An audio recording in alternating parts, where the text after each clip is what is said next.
রমজান মাসে সিয়াম সাধনা এর 2 মাস আগের থেকেই, পূর্ব থেকেই রজব মাস থেকে একটা দোয়া শিক্ষা দিয়েছেন।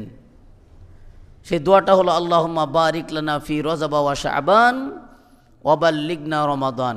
হে আল্লাহ, আমাকে রজব এবং শাবানের বরকত দান করেন, রমজান পর্যন্ত পৌঁছে দেন। তার মানে রমজান আসার 2 মাস আগের থেকে আল্লাহ রসুল সাল্লাল্লাহু আলাইহি সাল্লামের প্রস্তুতি ছিল। আমরা কি একবার ভেবে দেখেছি যে এই দোয়াটার সারমর্ম কি? তার মানে রমজান একটা গুরুত্বপূর্ণ মাস। রমজান একটা কি, যে মাসের জন্য পূর্বের 2 মাস আগের থেকে আল্লাহ রসুল প্রস্তুতি নিয়েছেন। তাহলে এই মাসটা কি উম্মতের জন্য গুরুত্বহীন না গুরুত্বযুক্ত? গুরুত্বপূর্ণ। আল্লাহ নবী সাল্লাল্লাহু আলাইহি সাল্লাম তাই বলেন, রমজান মাস